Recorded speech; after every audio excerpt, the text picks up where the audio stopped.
Okay, everybody, welcome to our monthly East Bench Community Council meeting, general meeting. Today's Wednesday, May 19th, 2021, 7 p.m.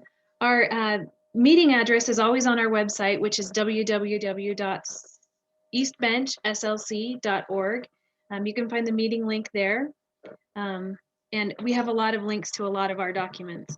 I'm going to share my screen now because I've got a PowerPoint of our meeting.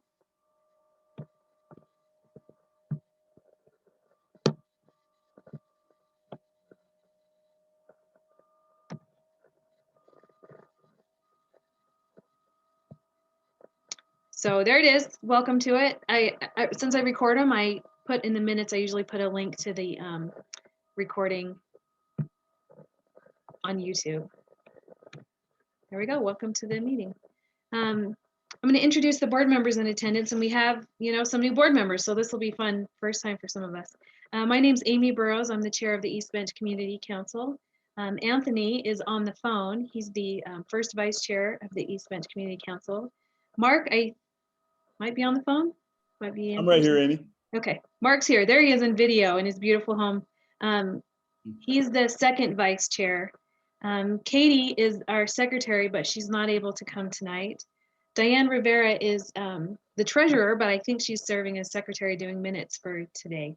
So hi, Diane. Hi. David is, I think, joining us by phone because he's out of town. He's an at-large member of the executive board. Jason, I think maybe is on the phone too. He's an at-large member of the executive board. And then Catherine, I saw her. Hi, Catherine. You've got a little friend. You've got a helper today, Catherine. That's good. Lucky duck. Okay, our next thing is, our next meetings, we always meet on the third Wednesday of each month at 7 p.m. So our next meeting is June 16th, and then we skip July because that is always around like the 24th holiday and it's hot. So we'll skip that. August 18th, and then September 15th. And then the one after that's just the third Wednesday in November. Let's have Mark present our treasurer's report. And can you all see this over here on the side of my screen, or is it covered up by speakers? I don't know. Let's see. Mark, you want to present this treasurer's report? Sure, Amy. Yeah, it's not a whole lot to report. We just had a few expenses for the last year. We have $686 in the checking account. And I actually just transferred the duties over to Diane last week. So we did have some inactivity fees on the account, but those were all waived. So yeah, just web hosting and license expense. So great. Thanks, Mark. Does Yeah. anybody have any questions about the treasurer's report? We haven't gotten any money for the last 3 years. I think we got some money from the city maybe 3 years ago. We don't spend a lot of money. We don't take in money. So it's pretty simple. We just pay for our web hosting, and you have to do a couple filings to stay in good, like as a corporation with the city and the state. Okay. I'm going to give a report of the East Bench Community Council Executive Board meeting with the DABC on May 13th. There's a link on this page so you can go see the presentation. Can I do it? I don't know if I can open that from here.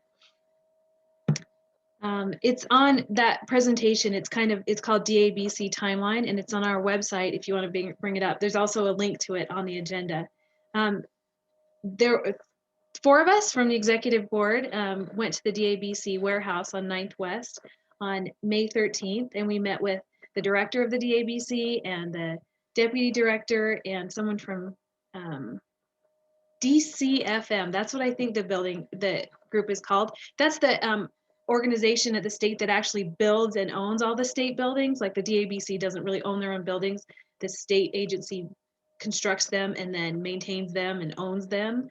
And the DABC kind of like pays rent, to stay there.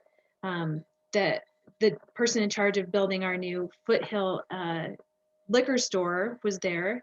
A trainer from the DABC was there. Who else? Oh, the architect for the new wine store was there.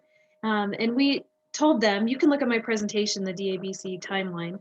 we told them the interactions we've had with the contract, or with, I'm sorry, with the developers up till now and DABC, and kind of like our history with it, and how our specific ask was that we don't want them to use 17th South as access for this big development and for the DABC store. It's not currently used as that right now. We don't want it to be in the future. We also, we know that there's a residential, a home at 2493 East, 1700 South, which is a home that's just right adjacent to Skyline Inn right now, that has been purchased by the developers. Their plan is to use it, you know, to get it rezoned as a commercial property and then used for a driveway or parking lot or something like that. And we have asked them over the years not to do that. We've been assured, I think, by the mayor, Dan Dugan's talked about it this way, I've talked about it this way, that if it does get rezoned from residential to a commercial type use, that it will have to go through the planning commission, it will have to go to the city council and all that kind of stuff. And that actually I found out is not true, because the state, when they own buildings, they don't have to follow the local zoning rules. They can just change the zoning. They can just move property lines. They don't even have to get a building permit to build this building, because that's the way the state works. They kind of are exempt from local rules like that. So we asked the DABC, please not to use your stately powers to change the zoning of this lot. Like if you can convince the planning commission to do it, if you can have open houses and public comment and all that kind of stuff and go through the regular process, then that's one thing. But we don't want them to just kind of like fiat it in there, like force a rule change. The DABC was receptive to what we said. They said that they're only going to make decisions that benefit the DABC. They won't use their state powers kind of thing to benefit the developer. And they said they've been clear to tell the developer that. So if they decide that they need access on 17th South, they'll do it. If they decide they don't, they won't. So we're hopeful that they'll listen to us about that. They didn't make a promise either way, but since then I've heard from the director of the DABC, and she's going to set up a meeting with the DCFM and me. So we can kind of get into it better and make that request again. Any questions about Lamplighter? Besides that, I don't know when they're going to start demolition. I mean, the developer has to do all of they have to follow all the rules, but this lot that's owned by the state is kind of exempt from following the rules. Like they'll start construction. They showed us that kind of a exterior drawing of the building that they're going to build, and it's nice looking. It's 2 floors. It has 42 surface parking areas around it. What is it? It's like 12,000 square feet, which is much bigger than the current store. Is like, how small was the current store? It was like 4,000 maybe. So this one's going to be a lot bigger. The store that we've had there gets one shipment, one big, semi full of product every week. And this one will get one semi trailer kind of full of product every day. So they're expecting an increase in, customers there. So I'm going to continue that request so they don't expand the commercial zone on 17th South, and they don't put a lot of traffic out on 17th South, because I don't think it's the right way to go. And that's kind of what we talked about before. Does anybody want to say anything about that? I'll just, Amy, this is Dan. Councilman Dugan. I'm meeting with the developers, and we're going to walk the area next week because they want to tell me their plans more in person, because I've heard some of these stories and I'm not getting warm and fuzzy about all their ins and outs, because they never really, they kind of touched on the single family home. They touched on how they're going to do it, but I'm going to get a little bit more information and dig a little bit deeper on the home and the cutout that they're talking about on 17th South, because I think they are planning on using that 17th South and the foothill to get in and out of all the both lots, the apartment building and the commercial side. But I'm going to get more this next week and see how upfront they are, or how they tell their story. Well, Dan, check out that DABC timeline, because it's got stuff from back to 2018, how they've promised us a few times they're not going to do that. We know they own that lot. The state has not purchased it as well. And when we heard from the planning division director, he said that if the state, the state agency doesn't purchase that lot, then they can't just change the zoning. They'll have to go through the regular process. And I think we would be hard kind of to stand up to in the regular process, because all of the community councils that are adjacent to there say no. I mean, we had kind of overwhelming public comment to not rezone that lot.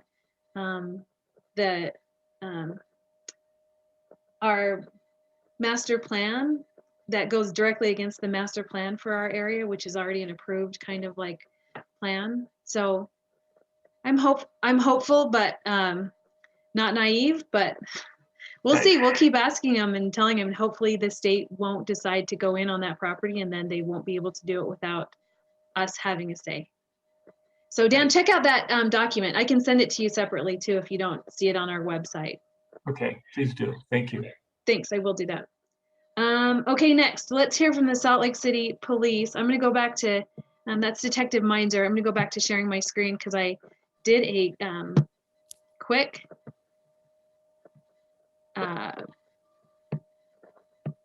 let's see. I did a quick, a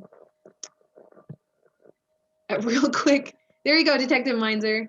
There's the crime report just for East Bench Community Council. I haven't finished the one for all of District 6 for this month, but I think your ag assault number is a 2, and then there were 4 assaults. okay, let me look. You're saying that's for this month? Yep. I may not know exactly how to categorize them. Yeah, so that assault on a peace officer is not an ag assault. Oh, okay, I'm sorry. I was recategorizing the intimidation threat. Oh, okay. I'm sorry, Yeah. I had that one in the right. So you're right. 2 aggravated assaults and 4 simple assaults, including one on a police officer. What the heck happened in our neighborhood? There was a April. gentleman that had drugs, and officers showed up and he wanted to fight them when they went to arrest him for the drugs. So he fought us and he lost. You lost the drugs. He lost the drugs now and he he's in lost the jail. fight. Yep. So thank you for putting that together for me. So first and foremost, I wanted to talk about those ag assaults. And then to follow up on that, we had 4 different cases that were not ag assaults, but were the family offenses as domestic violence. So those ag assaults, those 2, what it was a domestic violence situation. I can't go into too many details, obviously, but I wanted to talk about it because it's very important. So officers responded to a situation where obviously a weapon was used, which makes it an aggravated assault. And they reported a previous incident that had occurred. So that's how we have the 2 reports for that. But ever since COVID, there's been growing numbers for domestic violence. And the last few weeks down in District 5, I've been dealing with really, really high numbers. And we had a homicide that was related to domestic violence. And it's something that as a police department, there's not a whole lot that we can do to stop domestic violence. We can't put more officers, out. We can't just go walking in your homes, So the best thing that we can do is educate and try and reach out and try and help build a better community to try and watch out for each other, because it's just terrible to see that, someone ended up dying down in District 5. I hate to see that. It's a tragedy. It's not something that should happen. So please watch out for family members, your neighbors, and don't be afraid to ask, are you safe at home? I know it's kind of a taboo subject and people don't want to talk about it, but if someone's willing to talk about it, even just one person and helping them is huge. Like anything that we can do to come together and take care of each other is very, very important, because these ag assault cases, that's so extreme that weapons are used. And that is a great example of how domestic violence escalates. And statistically, it gets more and more severe. And there's a lot that end in homicides. And I hate to see that. And I don't want to see anything like that happen in the city. I mean, obviously, that's a very long goal to have, but I'm sorry, I'm not okay with domestic violence. So please watch out for each other. If you hear neighbors fighting or whatnot, don't hesitate to call. Arguing is okay, but when it gets to the point where people are hitting each other and stuff, that's not okay, and that has long lasting effects on each other, children.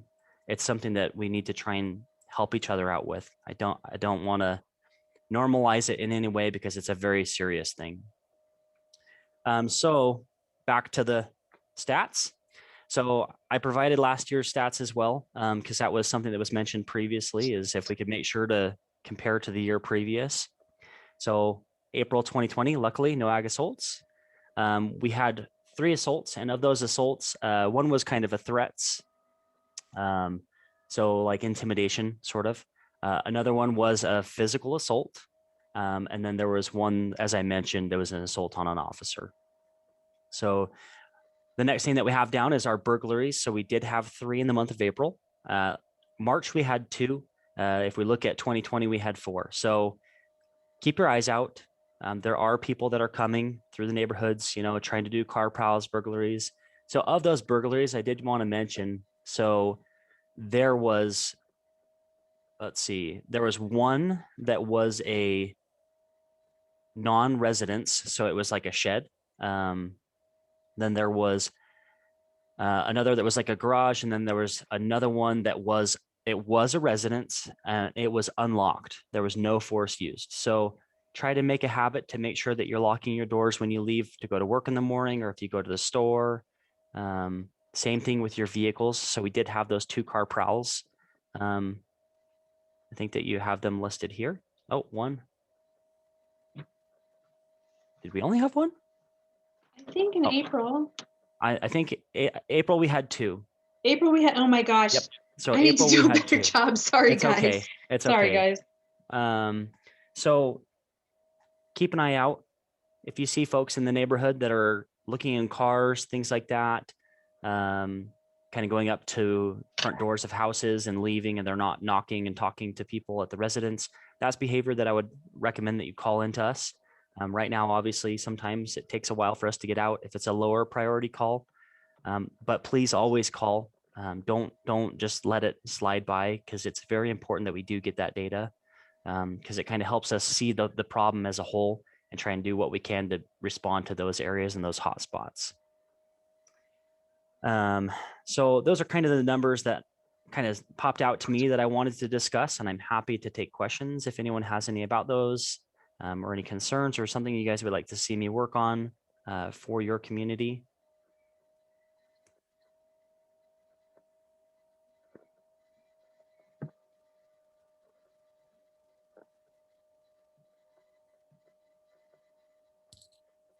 I'm surprised.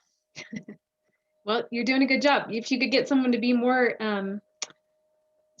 do a better job on the crime reports, that would be great. But that's me. So I'll try harder.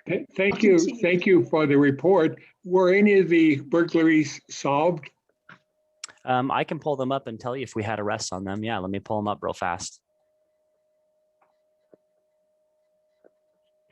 So it looks like all 3 cases are closed and completed. So it looks like we did have, all of them had some solving, but let me pull them up to confirm to see if we had arrests or if they were just forwarded to the DA's office. It'll just take a sec.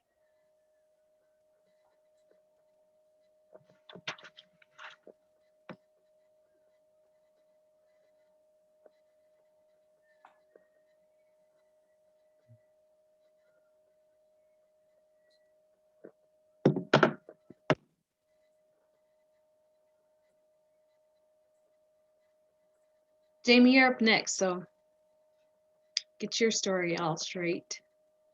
Would you like me to just respond in the chat with what I Sure. find for these? Sure. It'll and take a few minutes. Okay. I'll That'd read be it. fine. Thank you again for the report. Thank you. Jamie, next up is our mayor's office liaison. Hi, thanks Amy for giving me some time to speak. I apologize for being late. I am now covering District 3 as well as District 6. And so I'm still kind of trying to figure out my scheduling there, but I'm happy I was able to make both meetings. And And I didn't miss the crime report, which is always a good one. I always enjoy hearing, well, I don't enjoy hearing the crimes, but I always think that Detective Meinzer does a really good job explaining everything. So anyway, glad I was here for that. I first wanted to update you all on the COVID situation. And so the east side of the city is between 45 to 56% vaccinated. And I need to get more clarity on what we mean by east side. So if you're interested in that, I can get that for you. But as we look at some other areas of the city, 84101 is at 52.81. That's downtown. And then the Glendale area, 84104 is at 25.99%. So you can see that there are still some disparities, but week by week, we're actually seeing that number steadily creep up. So we're excited about that we're slowly getting most of the city vaccinated. Our office is working with the state and the county to try to do some more targeted advertising and clinics to those areas, just to make sure everyone has the opportunity to easily get vaccinated. If you all as a group are having an event and are interested in having a free COVID clinic, I can get you more information on that. The state is offering to help with that, which it could be a cool opportunity if something's already planned for the East Bench Community Council, or if you're a member of another group and would like to facilitate a COVID clinic, just reach out to me and I can help you get in touch with the right people to do that. And then next, I wanted to tell you all about SLC Core, which is the city's new volunteer program. So we've already had some pretty cool volunteer efforts taking place, but this new formalized program is to kind of make sure it's in a centralized location and easy for everyone to find. I know our website can be kind of difficult to deal with, so we are trying to make that easier for you all. Our first project is going to be a donation drive. We're helping people at the Magnolia Apartments get settled in. So the people that will be moving there are those that have experienced chronic homelessness, and this might be their first home in a while. So we are helping them get some kitchen items that they might need. So if anyone is interested in doing that, I will post the link in the chat. We are kind of recommending that people work in groups to get a kit together because there are quite a few items. It's not, I mean, it's not crazy expensive to get a full kit, but there are just kind of a lot of things. So if you have a family member that wants to do it with you, we would recommend that, or you can donate a kit on your own, and I will put more information there. It should be a cool opportunity to support people who are moving into new spaces. That's always exciting. And then next, this is not really like an announcement per se, nothing totally new, but we are in a drought, as you guys may know. And Salt Lake City has a really good website with a lot of resources that you guys can use to learn how to save water. We actually have a water conservation manager, Stephanie Dewar. She's really great. She's an expert. She can answer any of your questions if you have more in-depth ones about how to save water. But for now, I just wanted to give you 2 very easy tips that will help you save water and help us as a city to save water.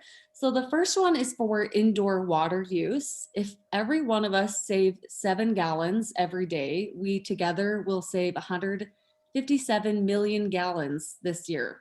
So that's a lot of water. And you might be wondering, how can I save 7 gallons?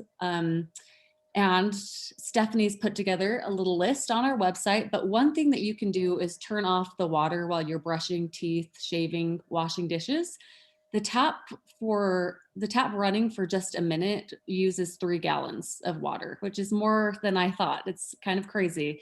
So that's my indoor water saving tip for you all. And then for outdoor, the tip that Stephanie gave that she said would be very easy to remember is wait to water. So if you are on a watering schedule where you water every day, your lawn or whatever, you can just wait a day and go every other day, and that will save a lot of water as well, and nothing will die. I will remind you that if you have new trees, you're still going to want to water those heavily. So don't rip out all of your grass and forget about your trees. And also don't rip out your grass either.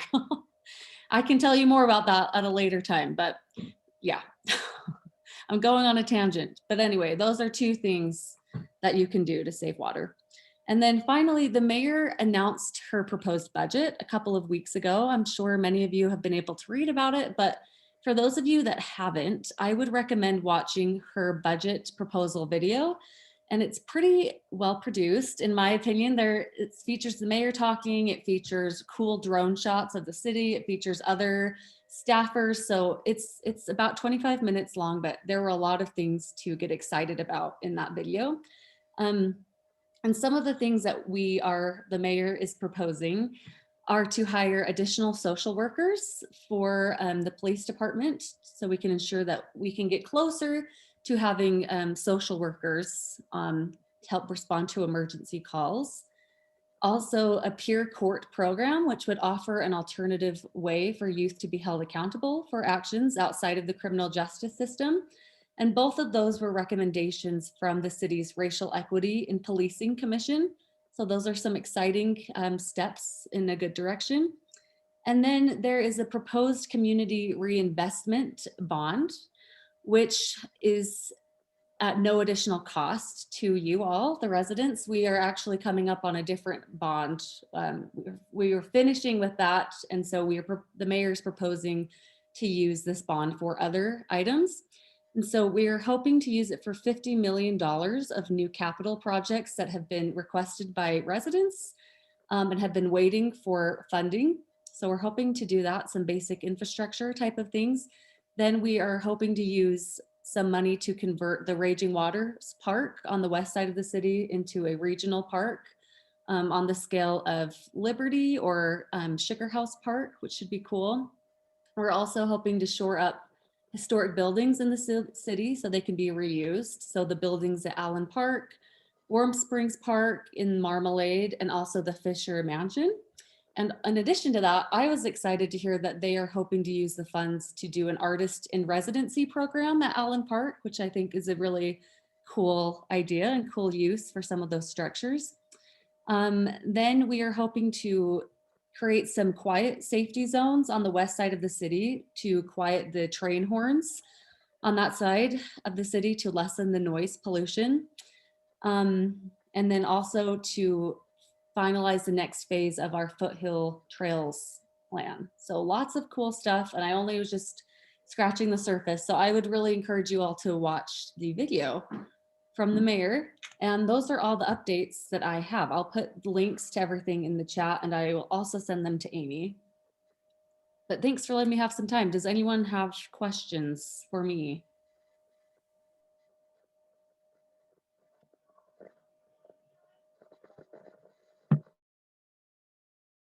Cool, thanks guys. I'll put the info in the chat for you. Thanks, Jamie. Next, say hi to the mayor for us, and thanks. Next, we have Salt Lake City Council report. So we've got Dan Dugan, who's our council person. Good evening, everybody. Thanks, Jamie. Thanks, Detective, on the crime stuff. Appreciate that. And the plug about the domestic violence. Yeah, it's serious business, and child abuse is the same thing. So really keep your eyes open about both those. It's something that goes hidden quite a bit, especially when we're locked up. So I appreciate everybody taking care of their neighbors and their families on that end. Jamie touched a lot about the budget, and that's where the city council right now is in the thick of things. We're reviewing the budgets as every week, and I think next week we actually have 2 meetings. We have one on Tuesday and Thursday to go over the budget. Part of that is because yesterday we had to push a couple things because we had some longer discussions. But our most recent discussions have been with the RDA and the redevelopment agency's budget. Their priorities being affordable housing and community revitalization programs. And we had a long discussion yesterday about the priorities and how we incentivize developers to help us increase the number of affordable housing and on ADUs too. So we're pushing forward that. It's a long haul to get there, but that's a big deal now. And of course, the lumber and the labor costs for housing and for development is going up. So that adds to the tough spot that we are in as far as finding affordable housing. And you all know, as you look around the neighborhood, prices are going up fairly rapidly and they're selling quick. Another discussion was on the police department. We had a long and very good discussion about the police department's budgets. As we're hiring 6 new social workers. We all want to increase the number of social workers, but at the same time, we need to increase the number of police officers too. So we can't add 12 new social workers without a corresponding police officer. So we do have a new class of 35. We have a lateral class hopefully coming on soon, but we're going to still need to bring on some police officers there. We have a couple things that we're looking at. We discussed in depth. That's not on the budget because it's still not quite formalized, and that's using what they want, like a civilian response team to handling I would say someone you don't need a sworn officer with, someone who is an armed officer, someone to handle cold cases, someone to handle maybe some traffic stops, someone to take away the burden of a sworn officer, so we can have him doing something that's more in line with what we want him to do, and that would be outside of that realm. And we're looking at, there's a number of hours that would reduce the burden on the officers, and it would also reduce a lot of their stress on them too, because we are losing a number of officers for some high stress, and it's a tough job. So we're trying to tackle that at this time. Along with that, we've increased the CIT training, which is a crisis intervention team training. It is always all the officers get for their initial post training, but we're also doing some refresher training and doing that across the department. And we've added some more money, so everyone's getting that training, and we're going to continuously get that so that they're 100% trained and certified, kept their certifications going all the way through. And then another thing that's helping for the police department, we are hiring, it's in the budget, and we're all agreeing with it, is an in-house mental health provider to help with the officers themselves. So someone in-house works in the department, goes out to the different areas and works with the officers themselves, so they don't have to go anywhere else. And this person would be working for the police department on their own mental health and keeping them healthy in that regard. So that's the police side. We talked about the community action concerns. So we didn't have any problems. We didn't have any concerns on the police department budget. We're all for what we have. It's about a 5% budget increase from previous year. As far as a community and neighborhoods, a couple of council members and myself have a concern on the reorganizing it. But I usually think about, if you reorganize a department, you should see a reduction in full-time equivalents, which would head count, and you should be seeing an efficiency there. We're not quite seeing that, so we have some concerns and questions about the increased head count that they're asking for on the CAN side of the house. CIPs, Jamie touched on that also. We're looking to increase the CIP funding so we can get some more community CIP programs approved. We budget it now, and later on in the fall is when we approve the actual programs. We're looking to increase it by a couple $1 million so we can have some more community programs funded. That's going on later on, but right now, yes, CIP is community capital investment programs. And then there's the community ones. That's the ones we've talked about as far as safety or what you want to do in your own community. Lamplighter we talked about, and I'll get more about that.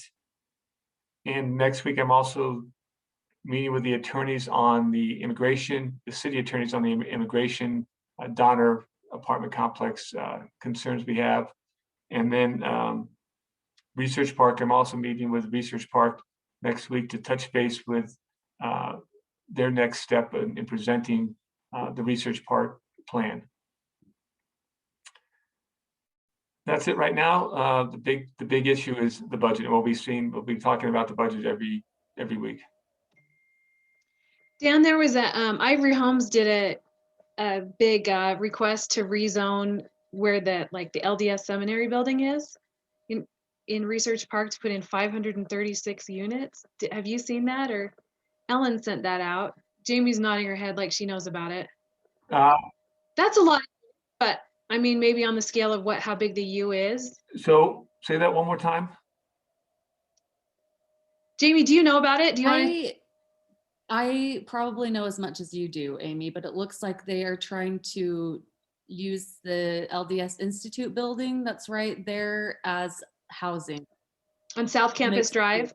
Yeah, like to put in, it's a lot. It's like 536 I- units. Dan, I'll send it to Okay, you. because yeah. Is that, give me a map again on where that is? South Campus, where the LDS Oh, Institute is oh, right oh. now. Did they build a new one, Jamie? Right, Or are they building a new one? That's campus housing. Yeah. I've heard some development that's not really the research park. That's on the other side of Mario Capecchi Drive, Yeah. right across the street from the stadium, the Huntsman. Did you guys know that the actual Mario Capecchi lives in our community council? Just saying, Just saying, really smart people. right? There's a lot right here on this Zoom call. I actually live, Right. I live in his old house. I get his mail. Nuh-uh, he lived in that Yeah. house? Whoa. Yeah. I get his, Blow my I get his mind. mail from Harvard every now and then. Pretty wild. Local celebrity, but like worldwide celebrity. That's cool. So, Thanks, Dan. yeah, that's all I have. If you have any questions, please Okay. ask. If you have a question, put up your hand or something. I'm going to move on to talking about our next business, the Stealth Tower text amendment. You guys may remember we talked about this before. We voted against it, and we told them that a long time ago that we didn't like this Stealth Tower text amendment because it would increase the allowed stealth tower. And a stealth cell tower it just has to look like something else. So you may have seen those ones that are like fake trees, but this would allow a 60-foot tall cell tower in any zoning in the whole city with like no notice or no hearing or anything like that. So they just have to be disguised as like a light post or a tree. I don't know what else they could look like. They could look like a air conditioning unit on top of a house, something like that. We said no way, and the planning commission has noted our answer to that, but this is when the public hearing is going to be. So some of us from the East Bench Community Council will attend and make sure that they hear us on that. If you want to attend, it's May 26th at 5:30 p.m. And the planning commission meetings are kind of interesting. You might want to just attend. Information for that is in your agenda. So there you go. The next one, immigration overlook plan development. I'll just tell you what, we wrote our letter on May 3rd based on the information that we heard in our two public hearings and emails that we got. The East Bench Community Council Executive Board didn't take a position for or against approval of this plan development, but conveyed issues about, is it legal to build on a lot this steep? Is it safe for the surrounding properties? Can we see a geotechnical report before? Please make sure that the integration with the trails and the open space around there makes sense and improve the area, because that's one of the rules about doing a plan development. It has to be an improvement kind of to the area. Those were kind of the statements we made. We posted the letter on our website, and there's a link to it in the agenda, so you can read that letter if you'd like to. The online open house and public comment period are still open. So there's a link also in our agenda where you can continue to make public comments. You still would just make a public comment there or email Kelsey Lindquist. She's still answering questions. She's still on the case here. The applicant submitted a new geotechnical letter on May 17th, which is available on the Citizens Portal, which is called Acela. Is that what it's called, Jamie? Dan, yeah, that's what it's called. It was a little bit tricky. I had to sign up for an account to look at documents on there, but once you're signed up, you can like see building permits and planning and all kinds of everything. If you don't want to access Acela Citizens Portal, you can send me an email and I will just send you that geotechnical letter so you can read it yourself and look at it. We are, like we talked about before, we aren't, East Bench Community Council isn't going to resolve the legal question. So maybe some of you have an attorney or have spoken to the city attorneys. It sounds like Dan's going to have that conversation later on, and we'll see kind of how that works out. But continue to make comments or ask questions if you need them. If you want to contact the East Bench Community Council, my email address is ebccchair@gmail.com. And our website, I'm saying it's pretty good. So check out our website. That's www.eastbenchslc.org. Okay, here's that. Here's with a letter. If you want to read that letter in, the whole thing, I can email it to you. Just send an email to me. Anybody else want to say anything about any of those items? I'm gonna go ahead and give this up, and then I'll look to see if anyone raised their hands. We want you to get a COVID vaccine, and I've got the information too. If there's any kind of, I didn't think that maybe we need to sponsor a mobile clinic because they'll come and give vaccines for free with no appointments if we want them to, because I think our coverage is pretty good. But if you think we should sponsor one, we'd be happy to, like arrange to park it at the library or something like that. Or if you have another event with your church or your Rotary or your kids, something, let us know and we'll get a mobile vaccine truck out there. You can get a free gun lock from the Salt Lake City Police Department. Please lock up your guns and make our neighborhood as safe as we can from that point of view. You can just call the regular number for Salt Lake City Police Department and make sure they have one ready for you and you can go pick it up.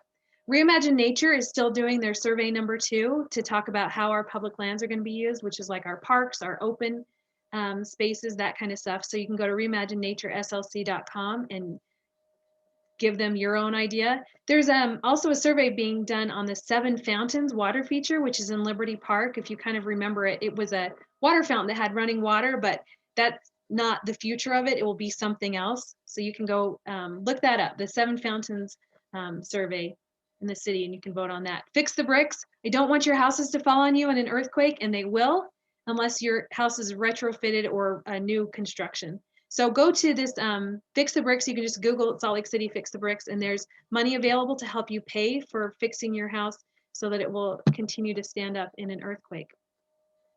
Anybody else want to say anything else? Is that Fix the Bricks? Is that still funded and still happening? Because I have a friend he applied like 4 years ago and hasn't. Yeah, I know about Fix the Bricks a little bit because I've talked to them, and sometimes it does take several years. It is funded, but the thing is they don't know how much funding they get every year. So, and it goes in chronological order. So if you put your thing in 4 years ago, you're like at that top of the list. So it just goes down in order. So some people have waited about 4 or 5 years. And the worst part is they can't give you an estimation because then there's something weird about it where they're not permitted to give a guesstimation because sometimes it's quick and they get more money than they think and sometimes they get less. So it's there. It's just very unknown as to when you'll get your money to do it. I see. In terms of geological time, 4 years is like not even a blink of an eye. But that's right, Amy. The earthquake is coming, you guys. So at any rate, you maybe could talk to a contractor, or I mean, the contractors aren't building anything because there's no wood or concrete anywhere. So they would be happy to talk to you about what you can do. There are incremental changes you can make. You can just get hurricane clips for your roof or stuff like that. Also, Fix the Bricks doesn't pay the total amount of the cost. Like it's a portion kind of grant. So you're going to have to put some money in anyway. So start looking at it or see what you can pay for right now to do part of it. Because Meinzer is going to be overwhelmed. The police and fire department are going to have too many houses knocked over in our neighborhoods to save us all when the earthquake comes. So please take some initiative on that and look into it, okay? Because I love you guys. I don't want any of you to be crushed. Anything else? Guys, if anyone has Nobel Prize winning idea, please submit it because we've got really good, we've got good odds in our neighborhood that you could win. So, okay, good. This is a nice short meeting. You can go to your next thing. We'll see you next month. I don't know what the date is. 18th, 19th, 17th, 16th. Okay, thanks, guys. Get on and say goodbye. Come on, unmute and say goodbye. So I don't Thanks, keep Jamie. my phone here. Auf Wiedersehen. Bye, guys. Thanks, Good Dan. night, everybody. Bye, Jamie. Hi, Hi, Dan. Diane. Nice to see you. Nice to see you too. Take care. Yeah. Doug, that cute house by your house sold. I was Oh my- bummed you didn't tell me about it in time for me to buy it. The one that just went on the market a minute ago. I don't even know if it was on market. Doug, that cute one that's like across the street from Dennis's house. Hi, Julie. Nice to see you. Hi, Mimi. Hey. I'll be right back to pick that up. See you. See ya. Bye, Brooke. Bye. Bye. Doug, do you know what I'm talking about? That cute house that somebody just moved into with the red It's door. only 1,500 square feet, but you don't want to pay that price per square foot. Oh my gosh, I saw how much it sold for. It must make you guys feel pretty good because you've got a way bigger yard and a bigger house and Yeah, the things are out of control. things are out of control. Yeah. Have you been to Alaska lately? Are you going? We're going next month. They were Nice. we're all here for my daughter's wedding. Yeah. So, Oh, well, that's fun. yeah. Nice. Yeah, Catherine got married last Saturday. Oh, a week ago Saturday, maybe. Congratulations. Yes, indeed. It's great news. It's nice to see you. I miss talking to you. I miss you guys. Well, I'm glad you came today. See you then. Okay. See you later. Yeah. Goodbye. Come Bye. and see this bird. Come and see this